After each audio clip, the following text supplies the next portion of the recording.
Hey guys, in this lesson we will be learning about PHP variables and arrays. Let's start with variables. So as always, I'm going to create a new PHP file and name that variables.php and then open our PHP script just like this. So before we get started with coding and understanding what variables are, what are really variables? Variables are basically memory locations.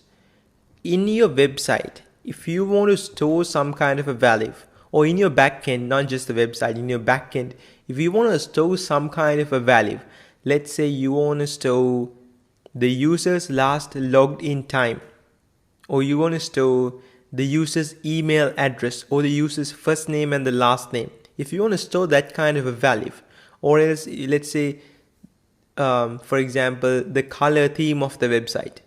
If you want to store those kind of values, we're using comments. Comments are basically memory locations that are saved in your RAM.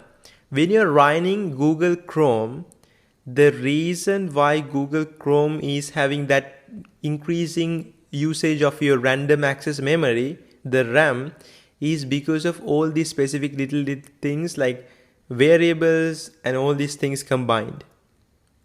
So how can you create a variable is basically in PHP, the way how you create a variable is you say $, which is shift 4, and that means you're creating a variable. So a variable has basically three things. Number one, the variable keyword, which is the $, in PHP. Number two, the variable name, the name of your data location, the name of what you're going to save. So for example, let's say theme is your variable, and then you have the equal mark to give a value to this variable. And number three, the third particle in a variable is the value. If I want to say blue, I can say double quotations, which means I'm having a text and I'm going to say blue, and then end the entire line with semicolon. Semicolon means full stop. In English, how you end a sentence is using the full stop. Similar to that in programming languages, how you end a specific coding line is using a semicolon. And once you have that, you just say save, and let me open Keycaster. Okay, so once you have that, we have just defined a variable. If you go into Safari and now go here to variables.php, nothing happens because this is just a random memory location. So now this theme is going to be saved in your RAM, somewhere in your RAM, with this name, the variable name, and with this value. So if you want to get this value, if you want to fetch this value later from your RAM, then what you can say is you can simply say echo just to print it out to the user, and I can say theme. So I'm just picking up this variable, and what it will return is the value that we have just saved. So if I save this, go back, refresh, it will display blue. If I change this to, let's say, red, save this, go back, it will display red. So that's how you get a value from a variable. At the same time, this is what a variable does. A variable stores values in your RAM so you can use them later. So for example, let's try this in a different way. Let's create a new variable and let's name this as let's create a variable called name, and I'm going to say Bihan, which is my name. And now I'm going to say echo, and I'm going to say good morning, and now I want to give the username. So I'm going to add those two together. How I'm going to add those two together? I'm going to say dot name.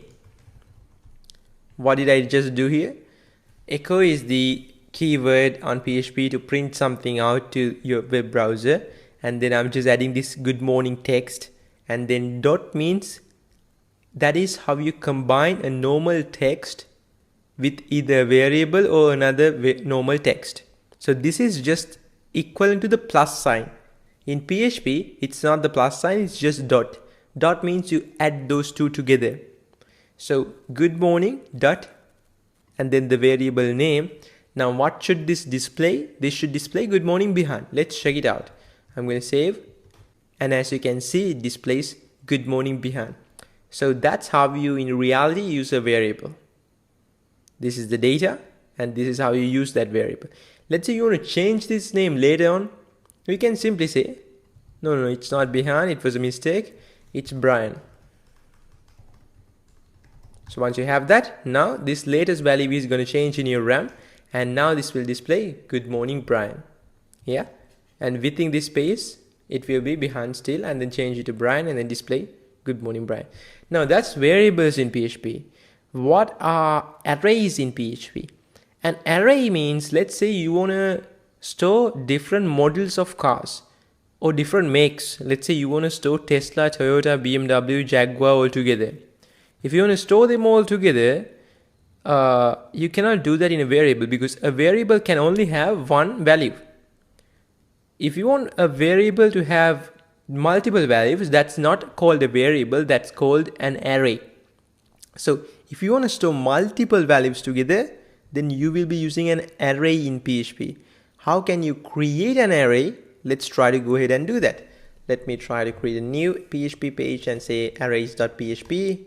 How you create an array is you simply say, again, $, which is basically how you create an array as well. And you're going to say the array name.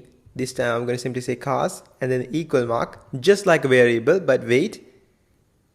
It's not just like a variable. You then have something called array, which is a keyword. And then you say bracket, open bracket, close bracket, and then semicolon at the end. So inside here you can have values. If I want to say Toyota, I can say Toyota, but multiple values. So how are we going to define multiple values? First value, get out of that, have a comma, and then have the second value. You don't have to have a space. I'm just going to have a space so that you can read it better. And let's say BMW. If you want to have multiple values, third value, I'm going to say Honda. Fourth value, I'm going to say Tesla. So 4 values. How can we print these out? We can, if we want to simply print all of them together, we can simply say cars. And now let's see what would happen if we go back to Safari and then go here and then say arrays. It will not display arrays. Why? Because arrays don't work that way, just like how variables work. In arrays, if you want to specifically get this value, then how you can do that is you can call this with the position of the value. So how does the position work?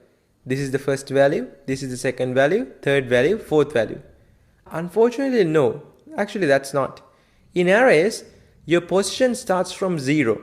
This is not just in PHP. In any programming language, once you're learning arrays, your position starts from 0.